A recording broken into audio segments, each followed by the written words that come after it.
Welcome to Mindful Design Feng Shui School. We are Laura Morris and Angie Cho. We are the co-founders of Mindful Design Feng Shui School.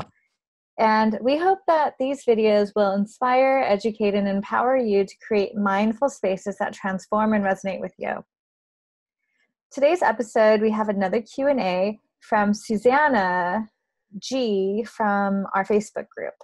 And she asked, let's see. Hi, I would love your input on how to best arrange my son's bedroom. I have no idea where to place a full-size bed. And then she notes that there's no headboard. And so she doesn't know, I have no idea where to place this full-size bed and I have no idea where to place this dresser. She also noted that the room has she has double closet doors that are mirrors. And when you walk into the bedroom, they're just to the right.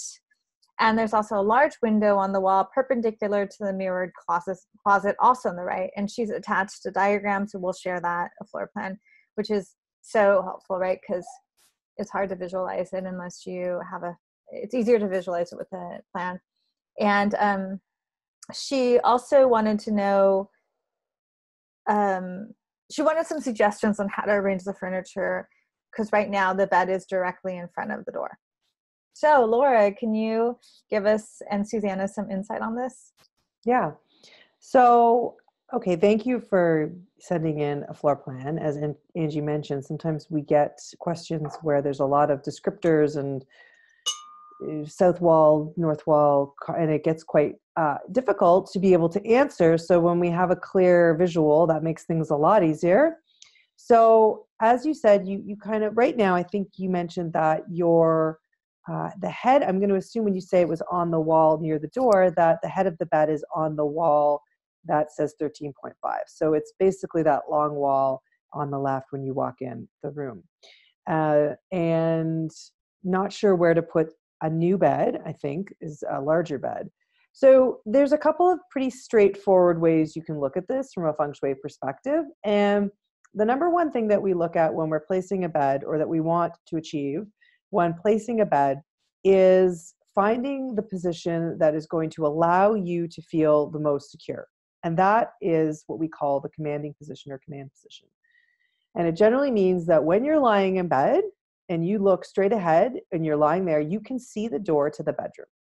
So in the current position on the long wall, yeah, I mean, when you're lying in bed, he turns and he could see the door, but I'm going to get back to that. But it's not, the ideal one would be sort of where you kind of have the largest vista of the room, so you can really see what's coming at you and you're set back a little bit more. And so I would say the far wall opposite the door, which it says, wall, it's 2.5 feet long. That wall there is where I would say would be optimally where you put the head of the bed. And it's a full-size bed, so I'm assuming which is a double. Not quite as big as a queen. You could center it on that wall. That would be ideally what I would say to someone that is an adult placing a bed. Now, if your son, and you didn't specify the age of your son, if your son is a little bit younger, like quite a bit younger, sometimes we like to use walls to support, to have as a support, especially when they're quite young and they might roll out, or it just makes them feel more secure.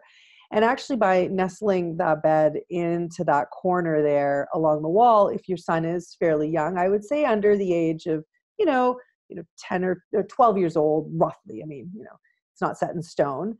Then, you can definitely keep one wall as a secure. But then eventually when they get a little bit older, you want to pull that bed off center, give them more space around so they can access it from both sides and really let the chi be able to flow around. So now, the reason why you'd want it off the long wall, which you have it on currently, that wall that runs along the door, is right now his head is the energy is coming in through the door, and the energy is sort of running over the head and sort of the midsection of the body. And we want to avoid that. So that's why it's best to set the bed a little bit further back into the bedroom, having the head on that far wall.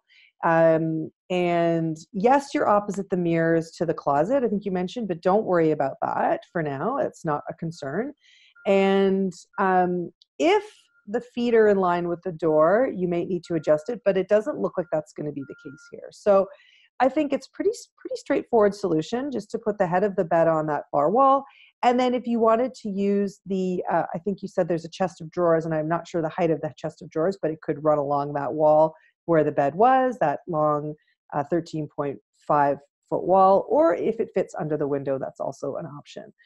One thing you just want to avoid with furniture is having corners pointing towards heads, really having it stifle the flow of chi. So if it's a really big piece of furniture and it's tough to put in a bedroom along with a full-size bed, then you might have to make some furniture choices here, because you really don't want to have things so tight that you can't move around, because where you cannot walk, energy cannot flow. So just use that as a rule of thumb. If you're having trouble walking around your bedroom, then the chi is having trouble getting into the bedroom and allowing that vital energy to come in.